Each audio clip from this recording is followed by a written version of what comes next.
Hey, what's up, everybody? This is your boy, Shaun Alexander. I am back in the studio, and gosh, I was just so honored to be a part of the 2016 NFL Draft. You know, watching guys get drafted from Chicago, heading out to Seattle, being in the room with the war room with the Seahawks.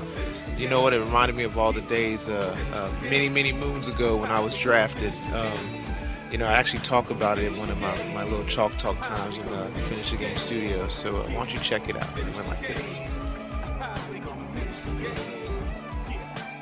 I was just thinking about my experience. Gosh, April 2000. God, it was so amazing. I flew out to Cincinnati I'm in Florence. I'm from Florence, Kentucky. Cincinnati is across the river, and I had.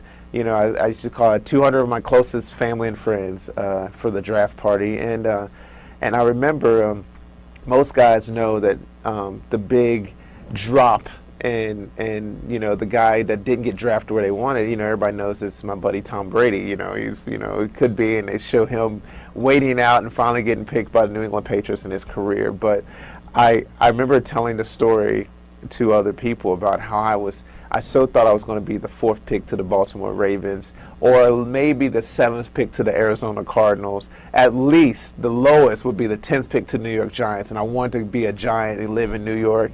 And then ended up going 19 to the Seattle Seahawks off of a trade they had with the Dallas Cowboys, so I almost could have been a Cowboy too. So it's kind of crazy when I go through that, and I remember telling the story of how intense it was for me going from 4 and them picking Jamal Lewis. Actually, the Bengals had Corey Dillon, and they picked the guy. So the 5 was the Ravens, and they picked Jamal Lewis. And then 7, the Arizona Cardinals picked Thomas Jones. And then 10th, I remember clear as day, with the 10th pick, the Giants, the New York Football Giants pick Ron Dane. And my heart just dropped. I was like, oh, and it just felt so agonizing as pick after pick after pick was going. And I remember telling the story to people, and I remember telling it, and Tom Brady was in the room. This is my rookie year in the symposium, and us all talking about it. And Tom was like, "Really, Shaun? You went 19?" and so it was crazy. But then finally getting picked by the Seattle Seahawks, talking with Coach Holmgren and Bill Nays. Shout out Bill, what's up, Wisconsin? Talk with them on the phone, and gosh, knowing that I was going to be a Seattle Seahawk.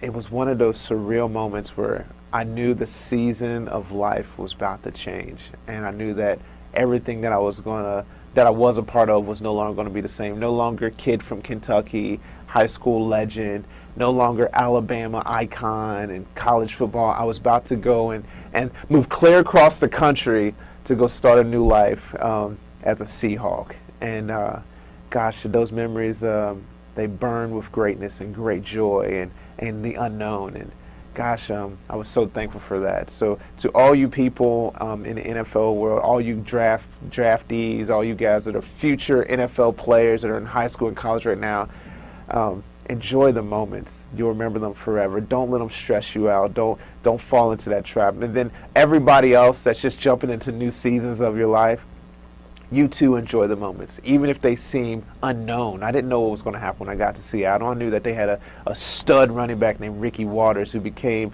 a close friend of mine and a mentor to me about how to play the game of football, and he taught me so much about life. But the unknown and not playing and coming from being a king at a college to sitting around and being a backup to a guy, to a legend, you just didn't know.